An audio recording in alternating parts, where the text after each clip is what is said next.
Tatsuki Fujimoto is a mangaka who makes very bizarre and surreal manga that will make your head spin. His stories are unpredictable yet genius. His art and stories are raw and untouched. His work is truly a genuine depiction of his own head. His feelings and emotions are embedded into his work, which makes it so hard to hear that Fujimoto is rather critical of his art. He's gone on record to state that he wishes he had done things differently in school, that he feels like all the quote-unquote better artists somehow cheated to get where they are now. What stings even more is that I relate incredibly to that idea, that your art is lesser than others. I too have had negative feelings regarding my art, tons as of late. It's hard to ignore, but somehow it's harder to quit making art altogether. Look Back is a short story / one-shot manga written and illustrated by Tatsuki Fujimoto that was released in 2021. It's a somewhat autobiographical tale about two young women making manga, Fujimo and Kimoto. Fujino was told as a child that she was an amazing artist, that she could go somewhere in life with it. She's known as an artist to her class. But then, her view of her art is flipped upside down when a truant student named Kimoto starts to publish her own art in the school newspaper as well. Her art is very defined and rendered, making Fujino look like an amateur, a child with pen and paper. After trying to improve her art to be on the same level as her rival and being insulted and talked down to by the people around her, claiming that they are worried about Fujino, Fujino quits. "I give up," Fujino declares. She has reached her limit. She will never be as good as her rival Kimoto, and is ready to throw in the towel. Which she does. She immediately moves on like nothing had happened. But something is off. Sure, she looks happy and like she's having fun, but clearly something about this feeling of joy is odd. It's like something is missing from her life. After graduation day, Fujino is asked by her teacher to deliver Kimoto's diploma, which upsets her. It's a waste of time. Not to mention she doesn't have very good feelings about Kimoto.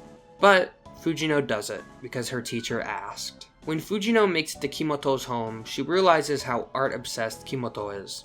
And in a moment of joy and frustration, Fujino makes a manga strip. The strip falls through the door, and what follows is one of the sweetest moments I have seen ever. Kimoto runs out the door to meet Fujino and to get her autograph. Fujino and Kimoto were never rivals. That sense of competition was just in Fujino's head, a thought placed in her mind by the people around her. Kimoto is a huge fan actually, referring to her as sensei, ranting about her favorite quote Fujino works. Kimoto adores Fujino. Then she asks the question, why did Fujino stop drawing? Now, instead of telling the truth and saying, I was bullied or I felt inferior to you, she lies on the spot. She says she quit to get better and that she has an idea for a manga she wants to submit to a competition. Kimoto freaks out and begs Fujino to let her see it and read it, so excited that it's hard for her to even comprehend the idea of her idol making a full-on manga one-shot. They part ways after this, and Fujino jumps around and skips with glee into her heart. She was given a reason to draw, the reason she lost as she got older. Her reasoning for lying is the same reason she drew,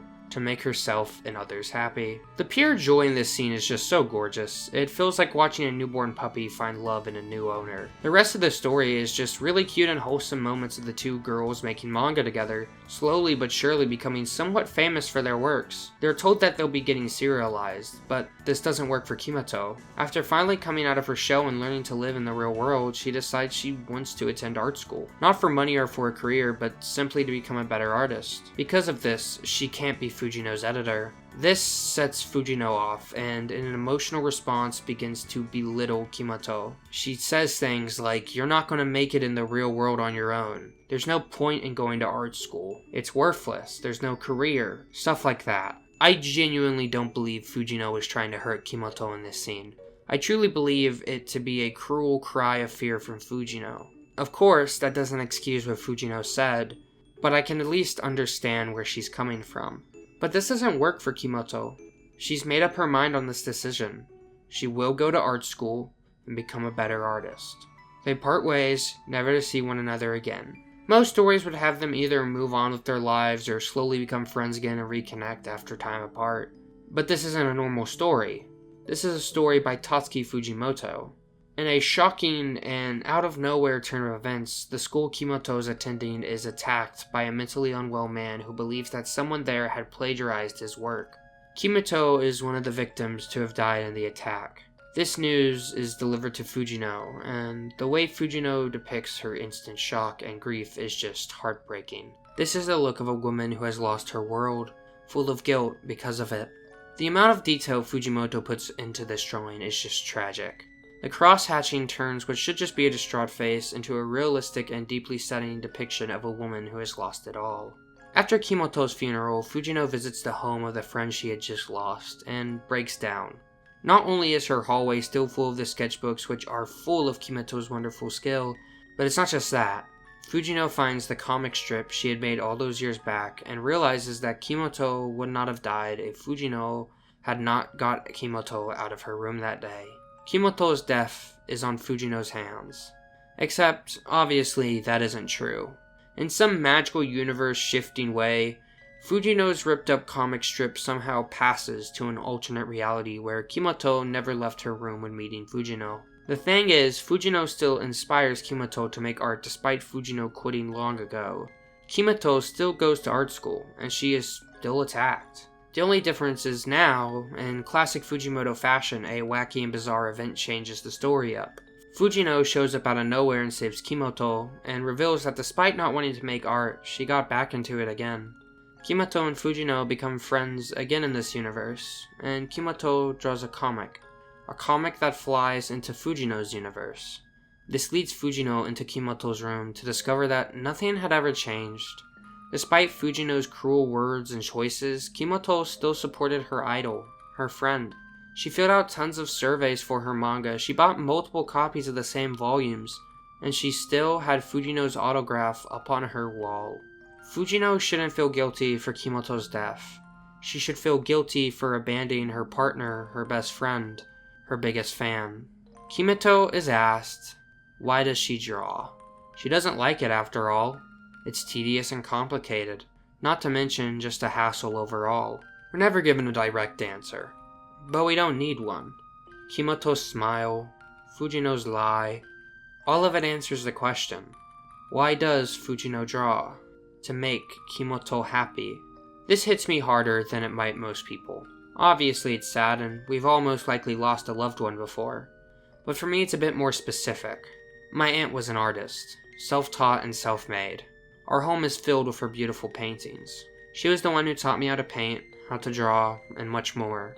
A specific memory I have of her teaching me is the time she attempted to teach me how to oil paint. As silly as it sounds, I never got far into it because I was scared I'd accidentally drink the oil because it smelled like the sweet tea we would make. It was dumb, but looking back on it, I really regret doing that. I wish she was still here to teach me how to oil paint. I was very young, so I only learned so much, but I learned enough to get where I am today. Then she died. It was during the pandemic, and because of how early on it was, I wasn't allowed to visit her due to being a minor at the time. She died in the worst possible way for her. She had always had nightmares that she'd die alone on an operating table, which is what happened. I blamed myself for this, for her being alone, her not getting a final hug. I blamed myself for it. I struggled to draw or make any form of art for over a year, probably 2 years. I just couldn't. She was my inspiration, and she was gone. My biggest fan had died. But like Fujino, I had to learn that I shouldn't feel bad for her death. I should feel bad that I didn't come out of my room more often, that I didn't show her more of my art, and that I started to fall into some nasty habits that made it difficult for us to communicate like we used to. I've moved on from that pain. I've learned to better myself. Most importantly, though, I got back into art. I just kept drawing and drawing. I've had a couple hateful and sad episodes regarding my art, but I'm still going, still moving. Fujino is quite literally me, as the Sigma male fans would say. I absolutely adore this story, and its powerful, relatable message stabs me in an already deep-cut wound. So when an animated film adaptation of Look Back was announced, I was absolutely ecstatic. I had very high expectations after seeing the trailer. The animation and art direction was just perfect. It felt like Fujimoto's art was taken off the page and glued into an animated format. I saw the movie the second I had a chance to. I couldn't lose an opportunity to see this on the big screen. I loved it. It was such a perfect adaptation. It brought everything I loved about Look Back to life. I no longer was experiencing a beautiful story. I was experiencing a beautiful event, a beautiful life. The film adapted things in certain ways that the team didn't have to do, but made it even better than it already was. Animating Fujino's comic strips was not necessary. They could have easily just dubbed over a PNG, but they didn't. The team went the full way and animated it. This film is dedicated to bringing Fujimoto's work to life. Not just Look Back either, all of it, that made Fujimoto's mind into a film. There are tons of references to Chainsaw Man, but there's also a reference to Goodbye Eri. The team behind this film really cares about Fujimoto's work, which makes Kimoto's killer very interesting, despite not even being a fleshed out character. Look Back in many ways is a vent piece that is made so incredibly clear throughout the story, specifically with Fujimoto's self-insert Kimoto and Fujino. Their names combined are literally Fujimoto, but Fujimoto has gone on record joking that he would, quote, kill his classmates if he doesn't get better than them. He has talked about how it feels like much better artists had cheated in life to get where they are, and he has struggled with liking his art. It's heavily implied in the manga that the big piece that Kimoto is working on is Denji's door from Chainsaw Man.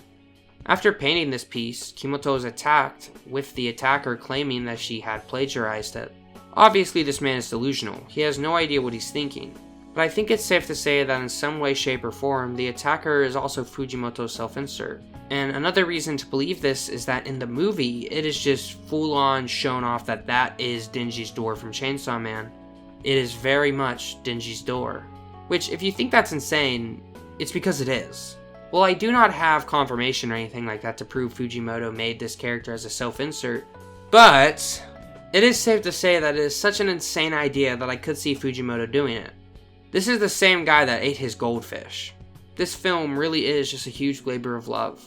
Kyotoku Oshiyama and everyone else on the Look Back team should be proud. They have made something truly special, and as in tradition of ending off a video in a personal matter, in Fujimoto fashion, I want to shove in a reference to something I love. If you feel bad about your art, music, videos, anything creative, if you think you can't make it or get any better, if you can't believe in yourself, then believe in the me that believes in you. Believe in the Kimoto that believes in you. Thank you for watching this video, and take care.